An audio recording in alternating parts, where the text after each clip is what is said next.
नमस्कार dear students, KL polytechnic की online class में आपका स्वागत है।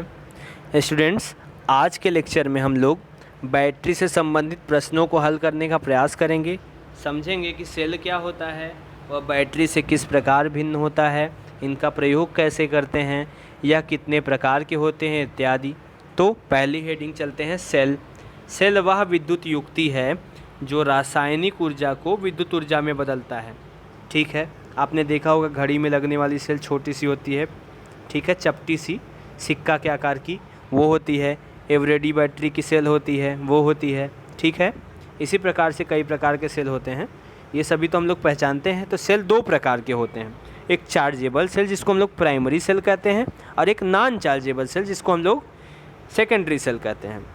सॉरी, एक होता है चार्जेबल सेल जिसको हम लोग सेकेंडरी सेल कहते हैं, एक होता है नॉन चार्जेबल सेल जिसको हम लोग प्राइमरी सेल कहते हैं। तो प्राइमरी सेल क्या होता है? प्राथमिक सेल वह युक्ति है जिसमें रासायनिक क्रिया बार बार नहीं होती, केवल एक बार होगी, ठीक है। उसके बाद जैसे ही उसकी विद्युत धारा समाप्त हो जाती है तो सेल खराब हो जाता है, ठीक है। इसको पुनः चार्ज नहीं किया जा सकता। इसका उदाहरण है Lagrange cell, Daniell cell, Edison cell इत्यादि, ठीक है स्टूडेंट्स। अब दूसरा सेल आते हैं द्वितीयक सेल। वह सेल जिसमें रासायनिक क्रिया उत्क्रमणीय होती है। उत्क्रमणीय का मतलब दोनों तरफ, ठीक है, यानी जिसको हम लोग चार्ज करें यूज़ करें, चार्ज करें यूज़ करें, चार्ज करें यूज़ करें, यानी एक से अधिक बार चार्ज कर सकते हैं, उसी के साथ साथ एक से अधिक बार प्रयोग कर सकते हैं। ऐसे सेलों को द्वितीयक सेल भी कहते हैं, या सेकेंडरी सेल कहा जाता है, या फिर चार्जेबल सेल कहा जाता है।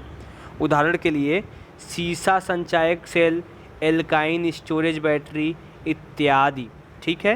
Classification of lead acid storage battery. देखिए, सीसा संचायक सेल के प्रमुख अंग क्या क्या हैं। तो सीसा संचायक सेल किस में आता है? सीसा संचायक सेल हमारा सेकेंडरी सेल में आता है, तो उसी के बारे में है। तो देखिए, इसमें कंटेनर होता है जिसमें सेल इलेक्ट्रोड कैथोड रखे रहते हैं, सेपरेटर होता है, इलेक्ट्रोलाइट होता है, एनोड होता है और कैथोड होता है। तो चित्र में समझिए सीसा संचायक सेल। तो देखिए, ये हमारा कंटेनर है, बाहर की लेयर को कंटेनर कहेंगे, अंदर जो द्रव भरा होता है उसको इलेक्ट्रोलाइट कहते हैं। ऊपर दो रॉड होती है, एक कैथोड होती है और एक एनोड होती है, ठीक है स्टूडेंट्स। आपको उम्मीद है इतना समझ में आ रहा होगा। तो कंटेनर जानते हैं, यह कठोर पदार्थ का बना होता है, ठीक है, जैसे कठोर कांच, रबर, एबोनाइट यौगिक में किसी एक पदार्थ का बना हुआ बर्तन है जिसे आधार पात्र भी कहा जाता है। तो कंटेनर को हिंदी में आधार पात्र भी कहते हैं। अब आते हैं अगली पॉइंट पे, सेपरेटर। सेपरेटर जो है वो एनोड और कैथोड को अलग करता है या पृथक करने वाला होता है। सेल के अंदर इसका कार्य धनात्मक तथा ऋणात्मक इलेक्ट्रोड को एक दूसरे से अलग करना, ताकि प्लेट आपस में शॉर्ट सर्किट ना हो, यही काम होता है किसका? सेपरेटर का। नाम से ही है। दूसरा पॉइंट, अगला पॉइंट है इलेक्ट्रोलाइट। कॉन्क H2SO4 गंधक का मिश्रण, यानी H2SO4 प्लस NaOH का मिश्रण होता है। यह एकमात्र अम्ल तथा 3 भाग आसुत जल से मिलाकर बना होता है, ठीक है स्टूडेंट्स। एनोड। अच्छा, आप कहेंगे कि सर इलेक्ट्रोलाइट का क्या यूज़ है? तो इलेक्ट्रोलाइट जो है वो अपने आयनों में टूट करके एनोड और कैथोड में धारा बहने में मदद करता है, ठीक है स्टूडेंट्स। तो अब आते हैं एनोड। लेड परऑक्साइड यानी PbO2 धनात्मक इलेक्ट्रोड का कार्य करते हैं जिसका रंग गहरा कत्थई या बादामी होता है। कैथोड सरंध्र धात्विक सीसा यानी Pb ऋणात्मक इलेक्ट्रोड का कार्य करते हैं जिसका रंग हल्का भूरा या स्लेटी होता है, ठीक है स्टूडेंट्स। उम्मीद है इतना आपको समझ में आ रहा होगा। तो आगे चलते हैं। स्टोरेज बैटरी का कार्य सिद्धांत, यानी किस सिद्धांत पर स्टोरेज बैटरी कार्य करती है। तो देखिए, स्टोरेज बैटरी का कार्य सिद्धांत, संचायक बैटरी एक रासायनिक स्रोत है जिसे हिटिस सेलों के संयोजन से बनाया जाता है, यानी जिसे ढेर सारे सेलों के समायोजन से बनाया जाता है, जो वैद्युत परिपथ में डीसी सप्लाई करता है। तो स्टूडेंट्स एक बात आप लोग समझिए कि जो जितनी भी बैटरी और सेल होते हैं वो हमेशा डीसी देते हैं, और जब इन्वर्टर से इनका प्रयोग किया जाता है तो इन्वर्टर जो है वो डीसी को एसी में बदल देता है। ठीक है स्टूडेंट्स। तो संचायक बैटरी जिस पात्र में रखा जाता है उसमें वैद्युत अपघट्य भरा रहता है, जिसमें धनात्मक और ऋणात्मक प्लेट डूबी रहती है। संचायक बैटरी का कार्य सिद्धांत परिवर्तित वैद्युत रासायनिक क्रिया पर आधारित है।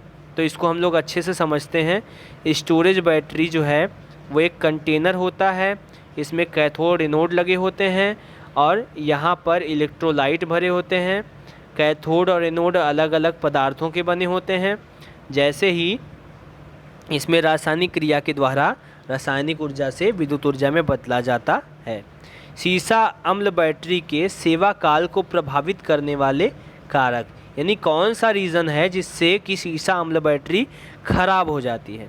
तो बैटरी के सेवा काल को प्रभावित करने वाले कारक निम्न हैं। लंबी सेवा के कारण प्लेटें खराब हो सकती हैं, तो प्लेटों में सल्फेट का जम जाना। तीसरा है इलेक्ट्रोलाइट का इंगित होना। चौथा है बैटरी लो चार्ज हो सकती है। पांचवा है सेलों का शॉर्ट सर्किट हो जाना। ठीक है। छठा है चार्जिंग बहुत कम तापमान पर होना, यानी अगर ठंडे में चार्ज करें। इलेक्ट्रोलाइट का स्तर नीचे होना, बैटरी से अधिक समय तक सेवा लेना। ये सभी कारक से जो है सीसा संचायक बैटरी ख़राब हो सकती है। तो स्टूडेंट्स इससे बचने के लिए क्या करना पड़ेगा, रेगुलरली उसका चेकअप करते रहना है, यानी वो कितना देर चार्ज हो रही है उसकी चार्जिंग डिस्चार्जिंग टेस्ट करते रहना है, ज़्यादा लोड उस पर नहीं डालना है। ठीक है स्टूडेंट्स। और उसमें इलेक्ट्रोलाइट का स्तर बराबर रखना है, चार्जिंग जितने तापमान पे होना चाहिए उतने पे ही करना है, उसको ठंडा नहीं होने देना है, इत्यादि रीज़न जो है वो बैटरी के होते हैं। ठीक है। इससे हम लोग बैटरी की लाइफ बढ़ा सकते हैं। पूर्व आवेशित सीसा अम्ल बैटरी की पहचान करना, ये 2016 में पूछा गया है। तो वोल्टेज जब सेल पूर्ण रूप से चार्ज होता है उस समय उसकी टर्मिनल वोल्टेज 2 से 4 वोल्ट होती है। ठीक है। कलर, पूर्ण चार्ज होने पर सेल की धनात्मक प्लेट गहरे भूरे रंग की तथा ऋणात्मक प्लेट हल्के स्लेटी रंग की होती है। इलेक्ट्रोलाइट का विशिष्ट घनत्व, जब सेल पूर्ण रूप से चार्ज होता है उस समय इलेक्ट्रोलाइट का घनत्व 1.21 होता है। जब सेल डिस्चार्ज होता है तो उसका घनत्व 1.18 होता है। ठीक है। जब सेल गैसिंग, देखिए जब सेल पूर्ण रूप से चार्ज होता है तो कैथोड या हाइड्रोजन तथा एनोड पर ऑक्सीजन मुक्त करता है। जैसा कि हम लोग जानते हैं H2O, तो H+ और OH-, इस प्रकार से कैथोड पर हाइड्रोजन H+ जाता है और एनोड पर OH- जाता है। ठीक है स्टूडेंट्स। तो इतनी चीज़ों से हम लोग पूर्ण आवेशित सीसा अम्ल बैटरी की पहचान कर लेंगे कि यह बैटरी जो है वो फुल चार्ज है या नहीं। तो उम्मीद है स्टूडेंट्स आज आपको बैटरी के बारे में बहुत सारी नॉलेज मिली होगी।